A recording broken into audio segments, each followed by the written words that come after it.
Yang sering seakabra, anggota DPR bilang begini, kedaulatan kalian itu udah kami pegang, kami mewakili kedaulatan. Saya tidak pernah menyerahkan kedaulatan saya pada anggota DPR siapapun itu.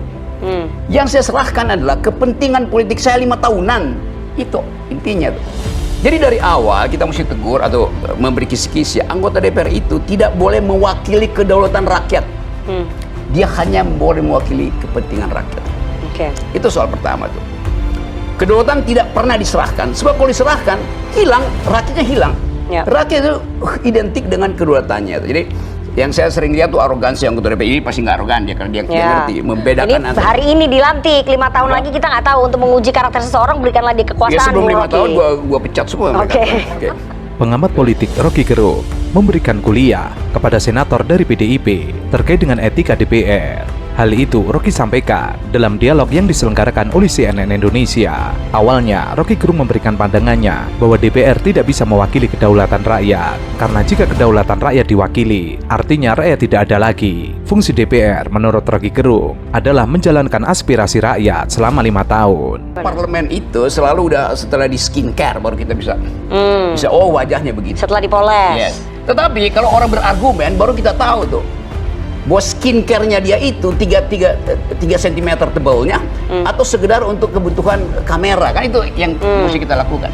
Begitu banyak anggota DPR yang skincare-nya itu lebih tebal bahkan dari kulitnya tuh. Gimana tuh maksudnya? Ya dia nggak merasa apa-apa dengan rakyat karena kulitnya terlalu tebal dengan skincare. Setiap hari ada di Plaza Senayan terus pamer-pamer habis beli jas postingan tuh. Jadi saya mau kritik itu sebetulnya. Gaya hidup maksudnya. Gaya hidup itu. Ini pesan nih, gaya hidup jangan berubah. Setiap jam 3 itu kalau gue lagi ngopi di Senayan itu. Kan mungkin mereka ketemu konstituen di Plaza Senayan. Konstituen, tapi sambil pamer di sini ada bos itu. Juga bos. Jangan sebut merek ini. Terus? Ya, itu Nora namanya. Karena dia mau pamer. Dia nggak ngerti cara. Jadi jangan sampai gaya hidup mewahnya itu. Bukan. Gaya hidup mewah tapi kenorakan dalam kemewahan, itu yang konyol namanya. Rocky juga memberikan kritiknya terkait arogansi legislator saat mereka menjabat sebagai DPR. Banyak dari mereka malah menunjukkan arogansi dalam berpakaian hingga dalam berpenampilan. Namun saat rapat kerja, tidak mewakili aspirasi rakyat yang telah memilihnya. Selain itu, Rocky Gerung juga menekankan terkait dana APBN yang semakin menipis usai Jokowi lengser karena meninggalkan banyak utang. Diperkirakan negara akan membayar utang 1.000 triliun dan hanya bisa menggunakan APBN sebesar 400 triliun rupiah. Jadi tetap kita mau lihat bahwa anggota DPR ini akan menghasilkan legislasi itu. Yang kedua, dia mesti mendistribusikan APBN yang betul-betul minim. Yang akan tiba di daerah berapa? Daerah udah ambil 1.200 triliun. Kata Pak Prabowo kita punya 3.600 triliun. 1.200 sudah dipakai buat daerah, 1.000 dipakai buat bayar utang, ke 400 dipakai buat makan siang itu. Tinggal ada 400 triliun yang akan didistribusikan. Ruang fiskalnya segitu. Pasti akan ada problem. Sementara daya beli tidak naik itu. Ekonomi di-push 8%. Oh ya, tetapi itu akan menimbulkan disparitas tuh. Karena begitu 8%, yang akan tumbuh itu yang sedikit pasti. Nggak ada yang bawah itu tumbuh 8%. Akan ada disparitas, Gini rasio akan memburuk segala macam itu. Ketegangan sosial akan. Jadi DPR akan masuk di dalam satu suasana di mana ada ketegangan psikososial.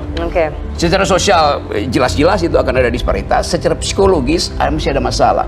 Bahwa anggota DPR akan berhadapan dengan eksekutif yang di dalamnya ada keretakan relasi antara presiden dan wakil presiden. Hal itulah yang akan berdampak kepada disparitas ekonomi masyarakat level bawah. Di akhir statementnya, Rocky Gerung menerangkan tentang DPR adalah hewan yang berpolitik. Artinya, bisa jadi ia lebih buruk dari binatang atau lebih baik dari binatang dalam berpolitik. DPR itu disebut sebagai political animal. Binatang politik. Salah, binatang yang berpolitik.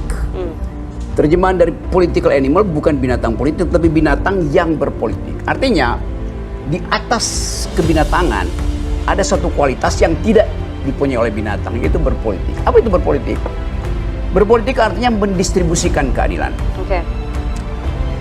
Pada waktu demokrasi dimulai, menyebut anggota DPR sama dengan menyebut orang yang harus mendistribusikan keadilan. The highest profession adalah politisi itu. Kalau profesi saya ahli teknik, saya cuma perlu 2 ilmu nih tentang metal fatigue dan kekuatan konkretnya, fondasi itu. Bisa saya bangun gedung ini hanya dengan 2 pengetahuan.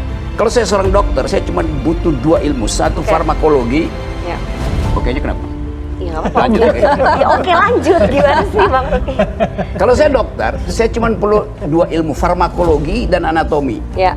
Selebihnya adalah urusan teknis. Tapi kalau Anda anggota DPR, Anda mesti paham semua ilmu. Karena Anda mesti distribusikan keadilan dalam perspektif semua kebijakan itu akan diganggu. Jadi Anda mesti paham kapan Anda diganggu di bidang hukum, Anda diganggu di bidang pendidikan segala macam. Jadi betul-betul dia mesti absolut mengerti semua pengetahuan. Itu soalnya. Saya ingin sampaikan, Nana, kalau mau tahu rasanya bagaimana kawin, ya kawin dulu. Itu ya, itu dulu saya ingin sampaikan. Kawin apa nikah? Harus kawin dulu, baru bisa tahu rasanya kawin. Tadi kan Rocky bilang begitu. Nah, yang kedua ingin saya sampaikan, Rocky ini kan selalu berpersepsi seolah-olah dia paling pinter, paling bener, dan paling Ini Mas Jokowi apa Mas gue? Gini Nana, tahu nggak Nana? Kalau di zaman Soeharto, orang seperti Rocky itu udah hilang. Orang seperti Ferry itu udah hilang, udah nggak ada. Udah dimarsinakan orang seperti orang dua ini. Politikus Partai Nasdem, Irma Suryani Caniago, menyebut Rocky Gerung sudah hilang jika saja yang berkuasa saat ini adalah pemerintahan Soeharto. Hal itu lantaran kritik dan cacian yang seringkali disampaikan Rocky kepada pemerintah. Irma mengatakan, Rocky ini selalu merasa pintar, benar, dan demokratis. Padahal tidak. Kalau di zaman Soeharto, orang seperti Rocky Gerung ini sudah hilang. Orang seperti Ferry ini juga sudah hilang. Sudah tidak ada, sudah dimarsinahkan. Tapi di era Jokowi, Rocky ini mencaci maki Jokowi tenang-tenang. Ya karena bukan era Soeharto. Tadi ngomong seenak-enaknya juga Jokowi santai-santai aja gitu. Itu kenapa? Karena memang demokrasi kita ini sekarang sudah kebablasan. Orang sudah merasa dirinya paling benar, paling pinter, dan paling bersih. Cobalah ya berkaca kepada diri sendiri dulu, gitu ya. Apakah ini udah bener gitu loh, Rob? Oke. Ya. Namun demikian, Irma menyebut hal itu tidak terjadi di masa pemerintahan saat ini. Presiden Jokowi tidak terlalu ambil pusing dengan kritik dan caci maki yang diarahkan pemerintah. Namun, Rocky Gerung balik membalas. Ia mengatakan bahwa orang seperti Syahganda Nainggolan, Jumhur Hidayat diborgol di masa pemerintahan Jokowi. Saya kasih pujian pada Pak Jokowi sekarang. Pak Jokowi itu berhasil memborgol teroris yang namanya Syahganda Nainggolan. Pak Jokowi berhasil memborgol koruptor yang namanya Jumhur Hidayat. Pak Jokowi berhasil memborgol penggelap pajak yang namanya Anton Permana. Tapi bohong. Semuanya adalah pekerja demokrasi itu. Jadi bagaimana mungkin borgol itu menjadi tanda dari demokrasi itu? Sosok Irma Suryani mendapatkan sorotan netizen karena ucapannya yang kasar. Ia bahkan menyebut pengamat politik Rocky Gerung sebagai orang yang paling dungu dari terdungu di dunia. Bahkan ketika Rocky Gerung tersandung kasus baji tol, Irma Suryani yang saat itu didapuk sebagai narasumber mengkuliti Rocky Gerung. Jadi kalau dibilang bahwa hak orang bicara boleh, tapi kenapa hak orang bicara untuk menurunkan presiden nggak boleh? Sama-sama konstitusional tuh. Kan bicara doang gitu kan. Tapi kan Anda semua kan larang tuh, jangan dong diturunkan sebelum masa jabatan. Loh kenapa? Cuma wacana juga. Gak ada yang larang, ini manusia satu nih salah.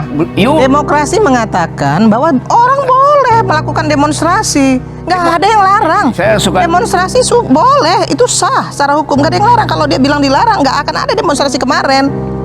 Ini pola pikir dungu yang seperti ini yang saya bilang, jangan memprovokasi lagi.